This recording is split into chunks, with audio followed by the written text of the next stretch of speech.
நீங்கள் பார்த்துக் கொண்டிருப்பது நாட்டுக்கோட்டை நகரத்தார் டிவி. வைர நகைகளின் வியாபார சாம்ராஜ்யம் KNC diamonds. Carat and carat. Arimalam Muthu Kannan, Ranganayaki Kannan. ஆன்மீக ஆனந்தம் தரும் சிவம் திருநீர் அணிந்து சிந்தை குளிர்வீர். உங்கள் வாழ்வு சிறக்க சிவம் திருநீர் அணிவீர்.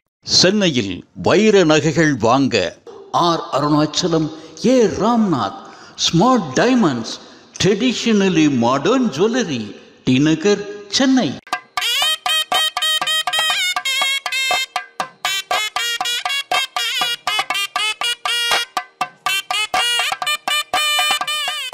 காஷ்யப முனிவருக்கும் மாயைக்கும் பிறந்தவன் சூரபத்மன்.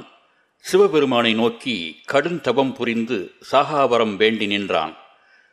சிவபெருமான், இந்த உலகில் பிறந்த எல்லோரும் என்றாவது ஒரு நாள் இறந்தே ஆக வேண்டும், வேறு வரம் கேள் என்றார்.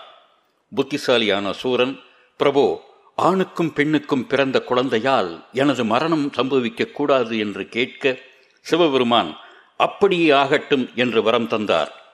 இனி தனக்கு மரணமே இல்லை என்று தப்பு கணக்கு போட்ட சூரன் தேவர்களை எல்லாம் ஆட்டி படைக்க ஆரம்பித்தான். சூரியன், சந்திரன், அக்னி தேவன் முதலானவர்கள் கூட சூரனுக்கு பணியாட்கள் ஆகி தலைவணங்கி நின்று சேவகம் புரிந்தார்கள். சூரனின் அட்டகாசம் பொறுக்காமல் சிவபெருமானிடம் சென்று தேவர்கள் முறையிட்டார்கள். சிவபெருமானின் 5 முகங்களாகிய சத்யோஜாதம், வாமதேவம், தத்புருஷம், ஈசானம், அகோரம் ஆகியவற்றுடன் அவரது 6வது முகமாகிய அதோமுகம் ஆகியவற்றிலிருந்து தீப்பொறிகளை உண்டாக்கி அதன் மூலம் 6 குழந்தைகள் உருவாகி பார்வதி தேவியின் அரவணைப்பால் 6 முகனானார் முருகன். அழகாக இருந்ததால் அழகன் முருகன் என்றும், கார்த்திகை பெண்கள் வளர்த்ததால் கார்த்திகேயன் என்றும், தெய்வீகம், இனிமை, இளமை, மனம், மகிழ்ச்சி, அழகு என்ற 6 தன்மைகளுடன் திகழ்கிறார் ஆறுமுகன்.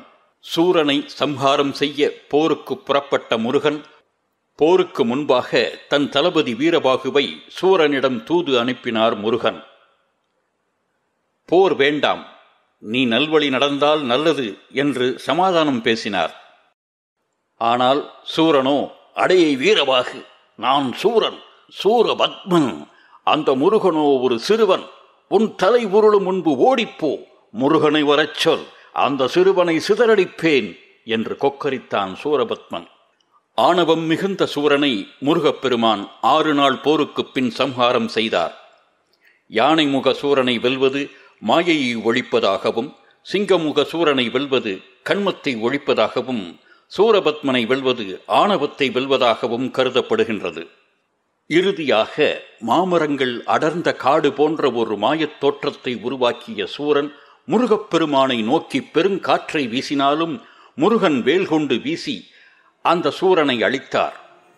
சூர சம்ஹாரத்தின் போது முருகப்பெருமான் வேல் பாய்ந்ததும் அவனிடமிருந்த அஞ்ஞானம் மறைந்து மெய்ஞானம் வரப்பெற்றதால் அவனை அழிக்காமல் சேவலாகவும் மயிலாகவும் முருகப்பெருமான் ஆட்கொண்டார். சேவலை தனது கொடியாகவும் மயிலை தனது வாகனமாகவும் மாற்றிக்கொண்டார். இதுதான் சூரசம்ஹாரத்தின் வரலாறு. இந்த நிகழ்வை சென்னை அம்பத்தூர் மேனாம்பேடு வள்ளி தேவசேனா உடனாகிய சுப்பிரமணிய சாமி திருக்கோவிலில் கந்தசஷ்டி விழா குழுவினர் 10வது கந்தசஷ்டி விழாவாக மிக சிறப்பாக நடத்தினார்கள். அதன் காணொளி பதிவை நமது நாட்டுக்கோட்டை நகரத்தார் இணைய தொலைக்காட்சி நேயர்களுக்கு வழங்குவதில் பெருமையடைகின்றோம்.